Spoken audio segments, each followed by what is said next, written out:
Om Swastiastu. Halo semuanya, kami dari kelompok 5 akan mempresentasikan sebuah materi yaitu sistem saraf pada manusia.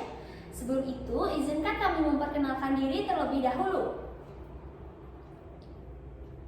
Perkenalkan, nama saya Dewa Itasya Sutri Wulandari, nomor absen 2. Perkenalkan, saya Nimariti Prawarti, nomor absen 20. Perkenalkan, saya Nyoman Amanda Oktaviani, nomor absen 22. Perkenalkan, nama saya Nyoman Ragil Pratnyadita Widana, nomor absen 31. Nah, mari kita simak penjelasannya.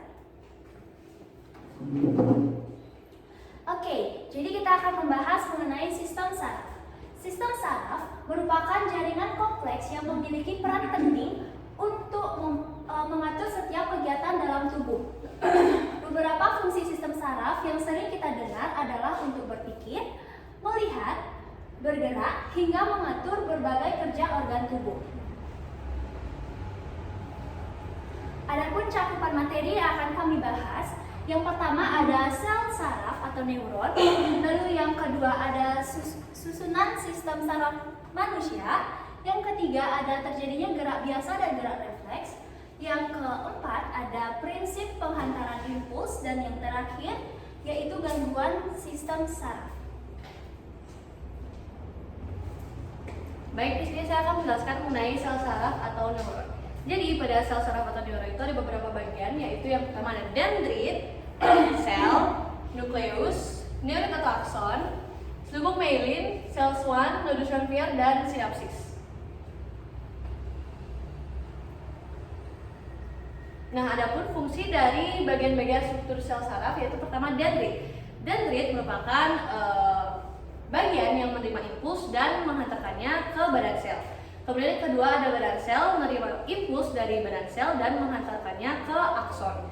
Kemudian ada nukleus yang berfungsi untuk mengatur segala aktivitas neuron. Ada akson yang berfungsi menerima impuls dari badan sel dan menghantarkannya ke sel saraf lainnya. Ada nodus ranvier yang berfungsi mempercepat penghantaran impuls, dan ada sel swan yang berfungsi menyediakan makanan untuk akson. Selubung myelin berfungsi melindungi neurit dan pemberi nutrisi bagi neuron, dan yang terakhir ada sinapsis yaitu penghubung antara neuron satu dengan neuron lain. Macam-macam sel saraf atau neuron itu ada 3. Yang pertama ada neuron sensorik yang terdiri dari dendrit, badan sel, dan akson. Kemudian yang kedua ada neuron motorik yang terdiri dari dendrit, akson perifer, dan akson sentral. Kemudian yang terakhir ada neuron asosiasi yang terdiri dari dendrit, badan sel, dan akson.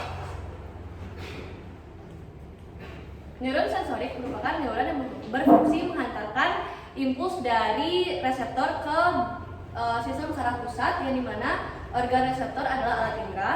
Kemudian neuron motorik adalah neuron yang berfungsi menghantarkan impuls dari sistem saraf pusat ke efektor, di mana organ efektor adalah otot dan kelenjar. Kemudian terakhir ada neuron asosiasi, di mana neuron asosiasi itu berfungsi menghubungkan antara neuron sensorik dengan neuron motorik, di mana terdiri dari otak dan sumsum tulang belakang. Untuk penjelasan berikutnya akan dijelaskan oleh teman saya.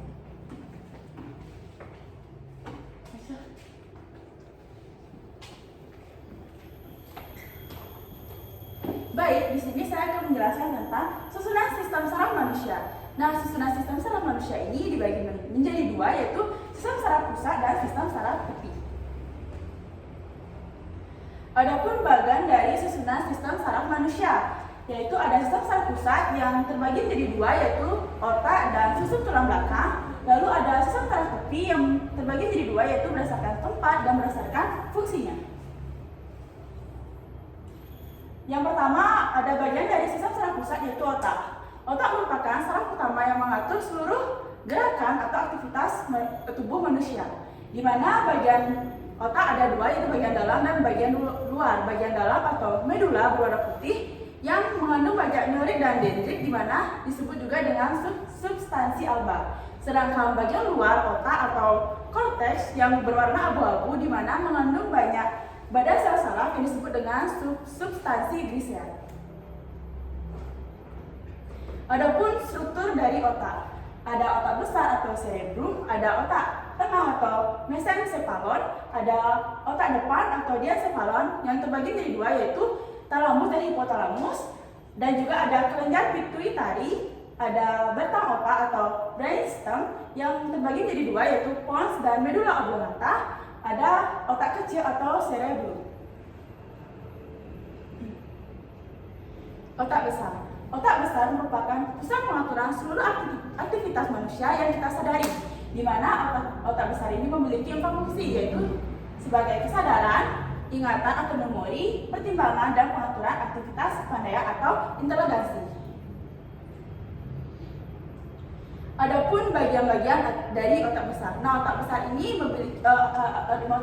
ini terbelah menjadi 2 bagian. Nah, setiap belahan itu memiliki 4 lobus. Yang pertama ada lobus frontalis atau lobus yang berfungsi sebagai pengendali gerakan otot rangka dan tempat terjadinya proses intelektual. Yang kedua ada lobus occipitalis yang berfungsi sebagai pusat penglihatan. Yang ketiga ada lobus temporalis yang berfungsi sebagai pusat pendengaran, penciuman, dan pengecapan. Yang keempat ada lobus parietalis yang berfungsi sebagai pengaturan perubahan kulit dan otot. Yang kedua ada otak depan. Nah, otak depan ini terdiri dari 2 bagian, yaitu talamus dan hipotalamus. Hipotalamus berfungsi sebagai pengatur suhu tubuh, pengatur rasa lapar dan rasa haus. Yang kedua ada talamus, yaitu berfungsi sebagai pengaturan perasaan dan gerakan. Yang ketiga ada otak tengah. Nah, otak tengah ini berfungsi sebagai mengatur gerakan refleks mata dan mengontrol pendengaran. Yang keempat ada otak kecil. Otak kecil terletak di bawah bagian posterior otak besar, di mana di bagian bawah otak kecil ini terdapat jembatan Farol. Fungsi dari otak kecil yaitu sebagai pusat keseimbangan gerak dan koordinasi gerak otak serta mengatur posisi tubuh. Yang kelima ada jembatan Farol. Jembatan Farol ini berfungsi untuk mengantarkan impuls otot-otot bagian kiri dan kanan tubuh dan menghubungkan otak besar dengan otak kecil. Yang terakhir ada sumsum lanjutan. Nah, sumsum lanjutan atau medula oblongata ini merupakan lanjutan otak yang menghubungkan otak dengan sumsum tulang belakang, di mana sumsum lanjutan ini memiliki fungsi yaitu mengatur denyut jantung, mengatur pelebaran dan penyempitan pembuluh darah, mengatur gerak alat pencernaan, mengatur gerak sistem pernafasan, mengatur bersin, sendawa dan batuk serta muntah. Adapun sumsum bagian dari sumsum tulang belakang. Nah, sumsum tulang belakang ini merupakan lanjutan dari medula oblongata dan terdapat dalam rongga tulang belakang, di mana fungsi dari sumsum tulang belakang yaitu yang pertama menghantarkan impuls dari dan ke otak, yang kedua pengaturan gerak refleks. Adapun struktur dari sumsum tulang belakang seperti ini. Nah, bagian luar atau tepi berwarna putih atau disebut juga dengan substansi alba, dan bagian dalamnya berwarna abu-abu disebut dengan substansi grisia. Baik, penjelasan selanjutnya akan dijelaskan oleh teman saya. Oke, yang kedua kita akan membahas mengenai sistem saraf tepi. Nah, sistem saraf tepi ini menghubungkan semua bagian tubuh dengan pusat saraf. Berdasarkan tepatnya, sistem saraf tepi dibagi menjadi 2, yaitu saraf kranial dan saraf spinal. Saraf kranial berasal dari otak dan berjumlah 12 pasang. Sebagian besar tersusun dari serabut sensori dan motorik. Tetapi beberapa saraf hanya tersusun dari serabut sensori saja. Lalu yang kedua yaitu saraf spinal. Saraf spinal berasal dari sumsum tulang belakang dan terdiri dari 31 pasang yang terdiri atas 8 pasang saraf leher, 12 pasang saraf punggung, 5 pasang saraf pinggang, 5 pasang saraf pinggul, dan 1 pasang saraf ekor. Oke, balik lagi kita membahas mengenai sistem saraf kranial. Saraf kranial merupakan saraf yang secara letaknya berada di dekat otak dan terdiri dari 12 pasang saraf. Saraf-saraf kranial diberi nama dan disusun dengan angka Romawi seperti pada tabel di samping. Oke, yang pertama ada olfaktorius, yaitu letaknya di hidung sebagai alat penciuman. Lalu yang kedua ada optikus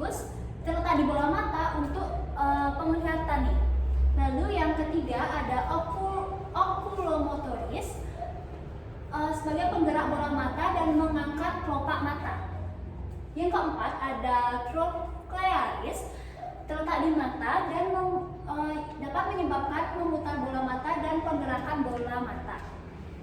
Yang kelima ada trigeminus yang terdiri dari ophthalmicus, maxillaris, dan mandibularis, yaitu terletak di kulit kepala dan kelopak mata bagian atas, lalu rahang atas, palatum dan hidung, rahang bawah, serta pada lidah. Lalu yang keenam ada abdusen, yaitu terletak di mata yang berfungsi untuk menggoyangkan sisi mata. Dan yang ketujuh ada facialis, yaitu terletak di otot lidah yang berfungsi untuk menggerakkan lidah selaput lendir rongga mulut. Lalu yang ke-8 ada audiotorius yang terletak di telinga untuk merangsang pendengaran. Lalu yang ke-9 ada glossopharyngeus yang terletak di faring, tonsil dan lidah yang berfungsi untuk merangsang cita rasa. Lalu yang ke-10 ada vagus yang terletak di jantung, lambung, usus halus, dan pada laring. Yang ke-11 ada accessorius, yaitu letaknya di leher dan otot leher. Dan yang terakhir ada hipoglossus, terletak di lidah dan otot lidah. Oke, selanjutnya yaitu sistem saraf tepi berdasarkan fungsinya. Sistem saraf tepi berdasarkan fungsinya dapat dibagi menjadi dua, yaitu sistem saraf somati atau saraf sadar dan sistem saraf otonom atau saraf tidak sadar.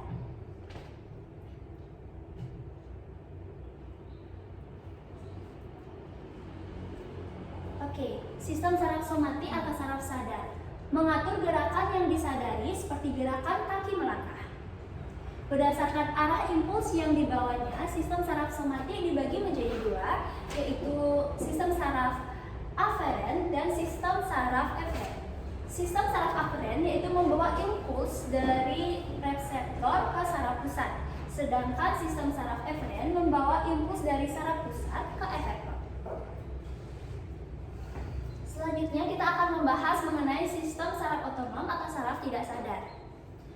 Nah, sistem saraf otonom ini mengendalikan gerak organ yang bekerja secara otomatis. Contohnya gerak otot polos, otot jantung, pembuluh darah, usus, lambung dan kelenjar, pengeluaran keringat, denyut jantung, dan lain-lain.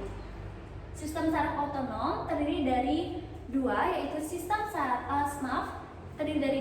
saraf simpati dan saraf parasimpati. Nah, kedua macam saraf tersebut bekerja saling berlawanan. Selanjutnya kita akan membahas mengenai letak dan fungsi saraf otonom. Nah, mata pada saraf simpati berfungsi untuk menyempitkan pupil mata, sedangkan pada saraf simpati berfungsi untuk melebarkan pupil mata. Lalu ada pankreas pada saraf parasimpati merangsang air liur, sedangkan pada saraf simpati menghambat air liur. Lalu ada jantung pada saraf parasimpati, yaitu berfungsi untuk menghambat denyut jantung, sedangkan pada saraf simpati berfungsi untuk meningkatkan detak jantung. Lalu pada paru-paru, parasimpati berfungsi untuk bronkus berkontraksi, sedangkan pada simpati berfungsi untuk merelaksasikan bronkus. Selanjutnya ada pada perut, yaitu lambung. Pada saraf parasimpati berfungsi untuk merangsang pencernaan, sedangkan pada saraf simpati berfungsi untuk menghambat pencernaan. Lalu ada hati, yaitu pada saraf parasimpati berfungsi untuk merangsang ekskresi kantong empedu, dan sedangkan pada simpati berfungsi untuk menghambat ekskresi kantong empedu. Lalu ada pada usus, parasimpati berfungsi untuk merangsang aktivitas usus, sedangkan pada simpati itu bekerja sebaliknya, yaitu menghambat aktivitas usus. Lalu ada pada kantong kemih, Parasimpatik berfungsi untuk menyebabkan kantong kemih itu berkontraksi, sedangkan pada simpatik berfungsi untuk kantong kemih berrelaksasi.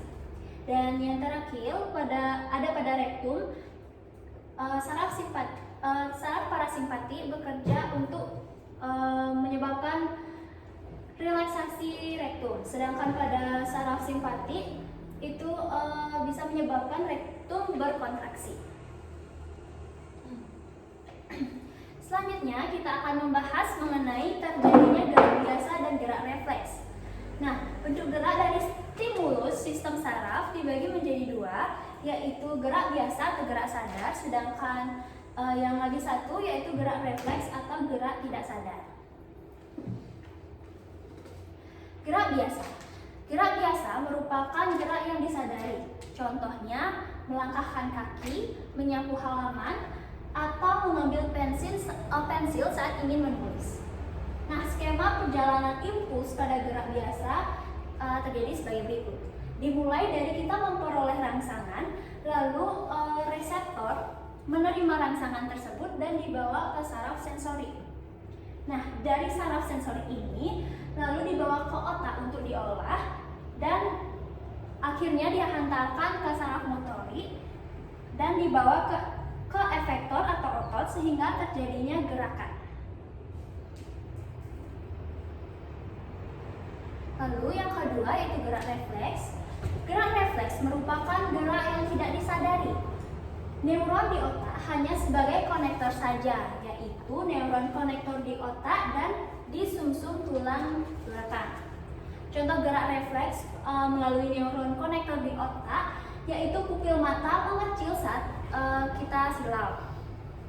Lalu sedangkan gerak refleks melalui neuron konektor di sumsum tulang yaitu kaki terangkat saat lutut dipukul. Nah, selain itu, bersin dan batuk juga merupakan contoh dari gerak refleks. Skema perjalanan impuls pada gerak refleks yaitu sebagai berikut. Nah, pertama kita memperoleh rangsangan, lalu rangsangan itu diterima oleh reseptor atau indera.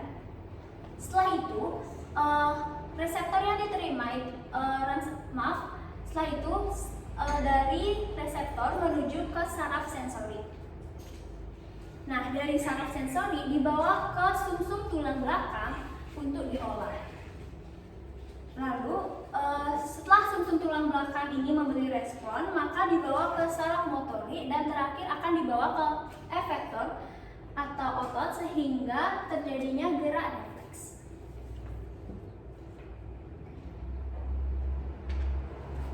Untuk materi selanjutnya akan dijelaskan oleh teman saya.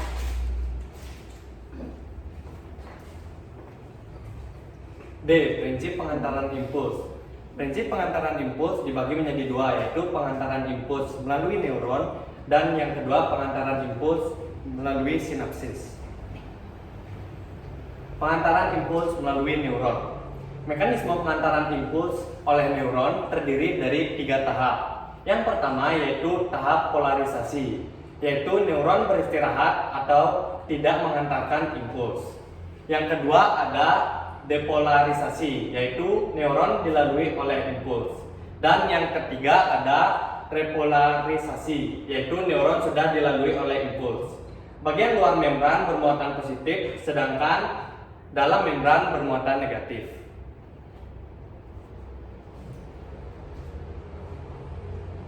Pengantaran impuls melalui sinapsis. Proses pengantaran impuls melalui sinapsis dapat dijelaskan sebagai berikut. Impuls berjalan pada akson sel saraf sampai di bongkol sinapsis. Selanjutnya, gelembung sinapsis berisi neurotransmitter atau cairan pengantar rangsang akan bergerak ke membran prasinapsis. Selanjutnya dilanjuti oleh teman saya.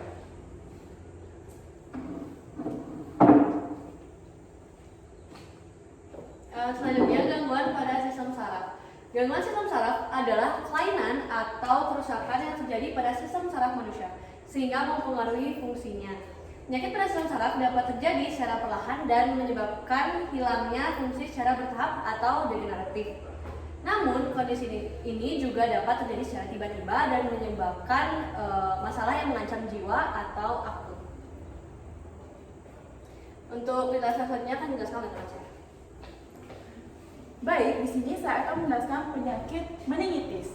Meningitis merupakan peradangan pada selaput otak atau meningia dengan gejala bertambahnya jumlah dan berubahnya susunan cairan cerebrospinal sehingga penderita mengalami sakit kepala yang hebat, demam tinggi, dan leher kaku.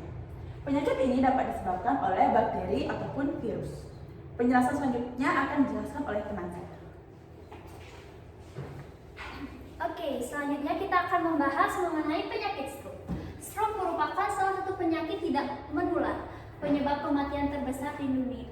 Jadi stroke ini merupakan salah satu penyakit penyebab kematian terbesar di dunia, termasuk di Indonesia.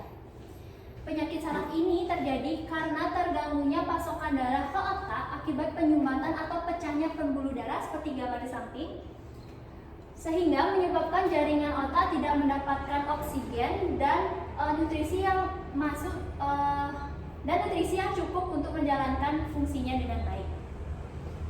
Gejalanya antara lain seperti mati rasa pada bagian wajah, kesulitan dalam berbicara maupun berjalan, lalu sakit kepala yang hebat, bahkan terjadinya kelumpuhan. Untuk penyakit selanjutnya akan dijelaskan oleh teman saya.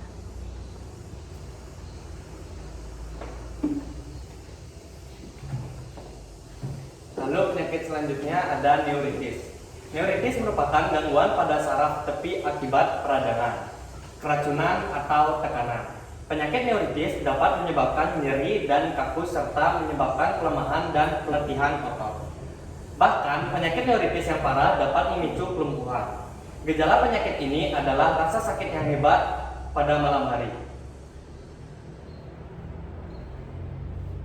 Dan penyakit selanjutnya ada epilepsi. Epilepsi merupakan penyakit saraf menahun yang menimbulkan serangan mendadak berulang-ulang tidak beralasan.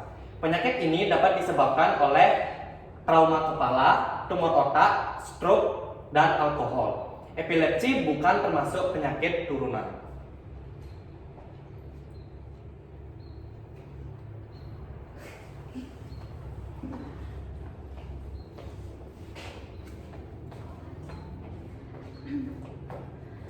Baik, sekian penjelasan materi mengenai sistem saraf oleh kelompok 5. Mohon maaf bila ada kesalahan kata maupun kalimat yang telah kami ucapkan. Untuk akhir kata kami tutup dengan paramasan. Om Santi Santi Santi Om. Dadah.